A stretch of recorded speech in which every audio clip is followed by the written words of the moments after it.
Hello दोस्तों, आप सभी का स्वागत है हमारे यूट्यूब चैनल युवा विद्यार्थी संघ नंबर 1 पर। आज के इस वीडियो में हम लोग पढ़ेंगे कक्षा 8 के कृषि विज्ञान यूपी बोर्ड के पाठ 5 को। पाठ का नाम है बागवानी एवं वृक्षारोपण। इस पाठ के प्रश्न उत्तर को पढ़ेंगे। तो देखिए, पहला प्रश्न दिया हुआ है, निम्नलिखित प्रश्नों में सही उत्तर के सामने सही का निशान लगाइए। यहाँ पे क नंबर प्रश्न दिया हुआ है, बाग लगाने के लिए सबसे अच्छी भूमि होती है। पहला विकल्प है दोमट भूमि, दूसरा विकल्प है बीकी भूमि, तीसरा विकल्प है बलुई भूमि और चौथा विकल्प है रेतीली भूमि। तो बाग लगाने के लिए सबसे अच्छी भूमि होती है दोमट भूमि। तो पहला विकल्प सही हो जाएगा। अगला प्रश्न है ख नंबर, फल वृक्ष लगाने का सर्वोत्तम समय होता है। क है जनवरी, पहला विकल्प है जनवरी, दूसरा है जुलाई, तीसरा विकल्प है अप्रैल और चौथा विकल्प है अक्टूबर। तो फल वृक्ष लगाने का सबसे अच्छा समय होता है जुलाई। तो दूसरा विकल्प सही हो जाएगा।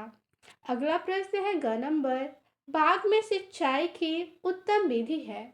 पहला विकल्प है सिंचाई, दूसरा है ड्रिप सिंचाई, तीसरा है कूट विधि और चौथा विकल्प है उपरोक्त में से कोई नहीं। ठीक है, तो बाग में सिंचाई की उत्तम विधि होती है ड्रिप सिंचाई, दूसरा विकल्प सही होगा। अगला प्रश्न है 2 नंबर, रिक्त स्थानों की पूर्ति कीजिए।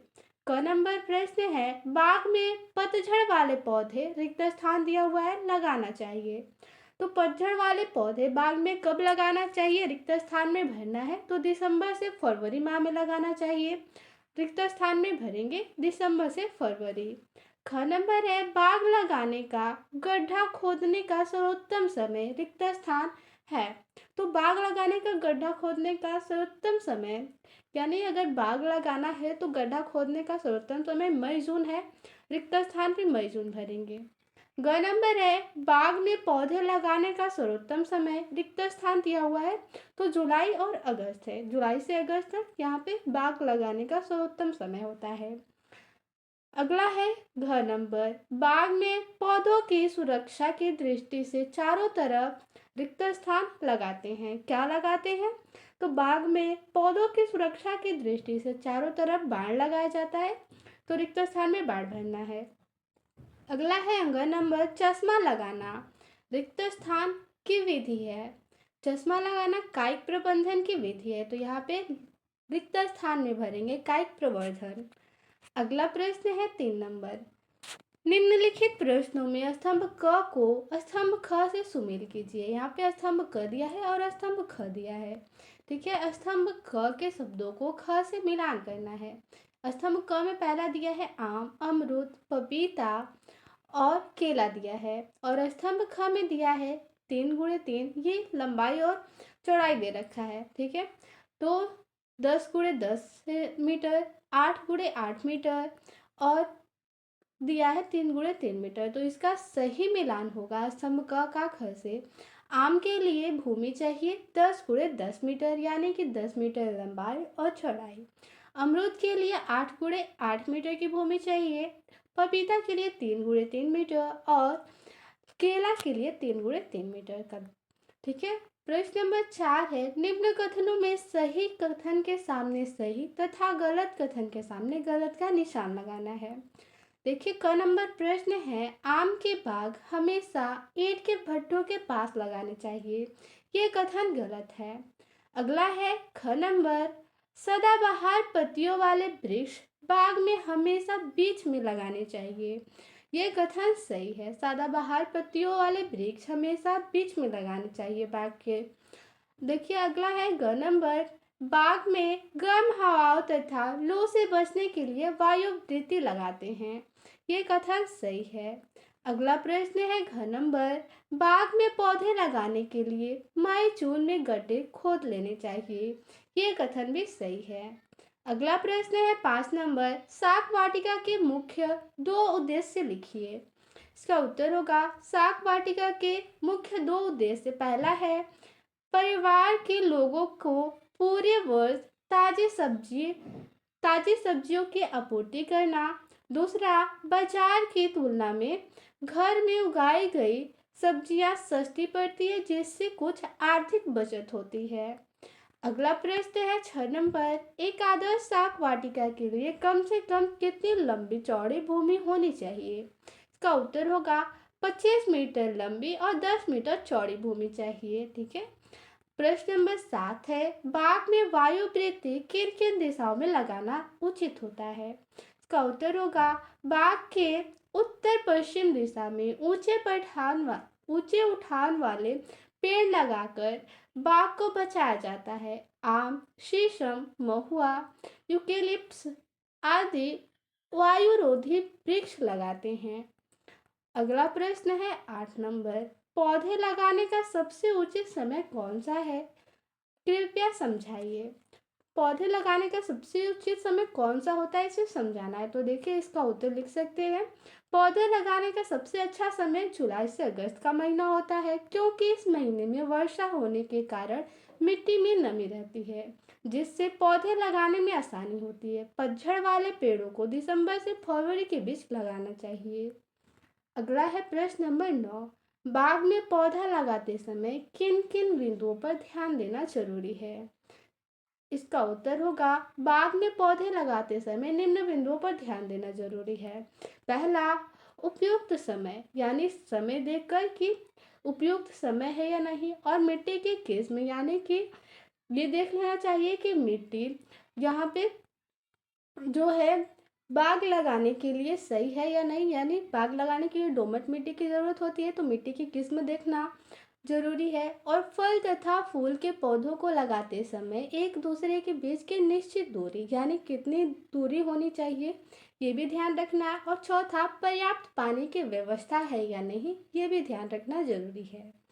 अगला है 10 नंबर, उद्यान के प्रकार लिखना है, कितने प्रकार के होते हैं? तो उद्यान के 3 प्रकार होते हैं, पुष्प उद्यान, शाक उद्यान और फल उद्यान।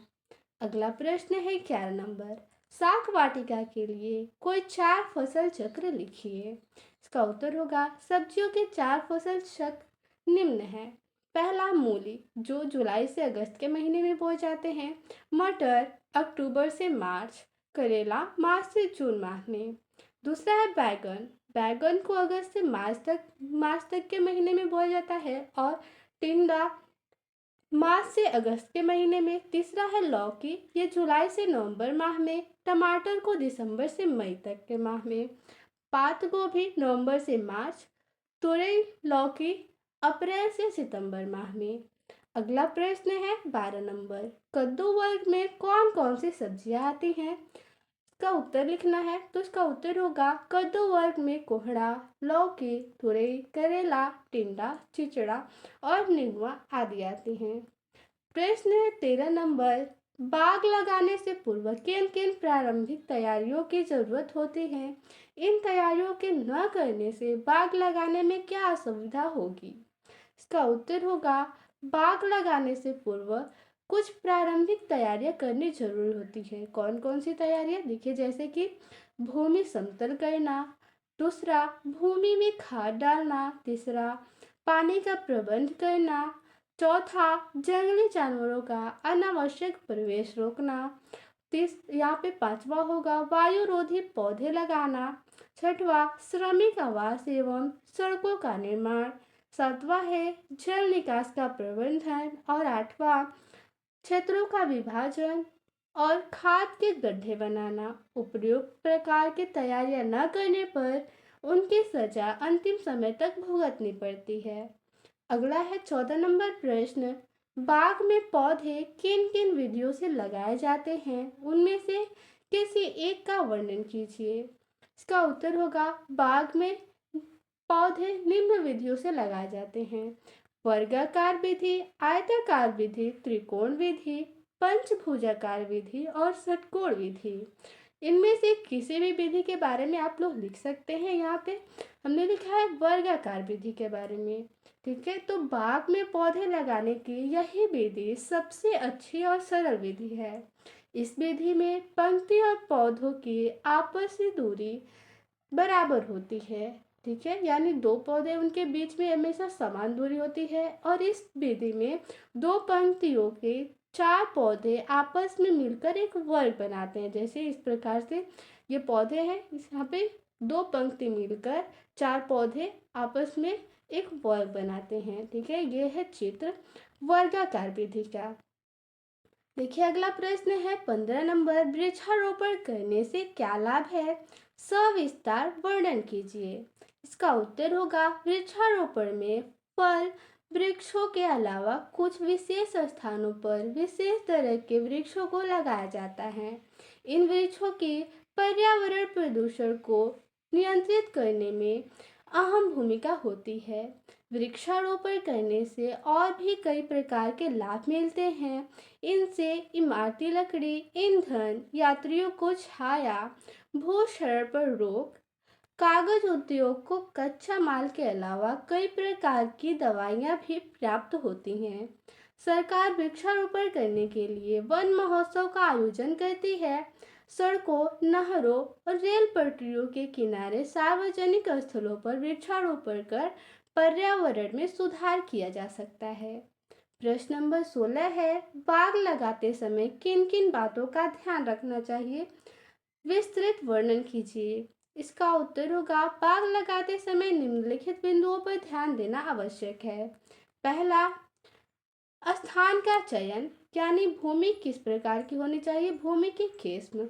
बाग लगाने के लिए दोमट मिट्टी सर्वोत्तम मानी जाती है। दूसरा, सिंचाई की सुविधा, पौधों के सुचारू रूप से वृद्धि के लिए पर्याप्त मात्रा में पानी की व्यवस्था होनी चाहिए। तीसरा, जल निकास की व्यवस्था, वर्षा ऋतु में पानी न रुके इसके लिए जल निकास की समुचित व्यवस्था होनी चाहिए। चौथा है जलवायु, जलवायु के अनुसार ही फल वृक्षों का चयन करना चाहिए। ठीक है, यानी किस प्रकार के जलवायु में कौन से फल वृक्ष लगाने चाहिए, इसका चयन करना चाहिए जलवायु के अनुसार। ठीक है, अगला है पांचवा, यातायात की सुविधा, यातायात की सुविधा होनी चाहिए जिससे फलों को बाजार तक आसानी से पहुंचाया जा सके। ठीक है, 6 नंबर है बाजार की निकटता, यानी बाजार बाग से निकट होना चाहिए जिससे बाग से प्राप्त फलों को आसानी से बेचा जा सके।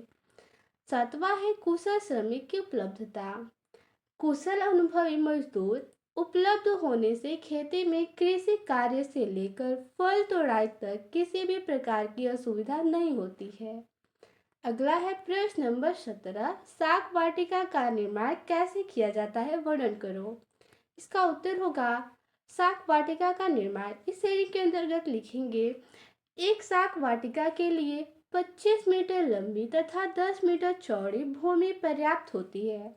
चारों ओर से मेड़बंदी करके किनारे पर बाड़ लगानी चाहिए।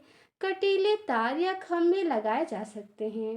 वाटिका में आने जाने का रास्ता होना चाहिए। रास्ते के किनारे सिंचाई की नाली होनी चाहिए। वाटिका के एक कोने में कंपोस्ट गड्ढा होना चाहिए। कद्दू वर्ग की सब्जियां बाड़ के सहारे उगानी चाहिए। जड़ों में तिल और मटर उगाई जा सकती है। प्रवेश द्वार के पास सेम उगाई जा सकती है। जड़ व कंद वाली सब्जियां क्यारियों की मेड़ों पर उगाई जा सकती हैं।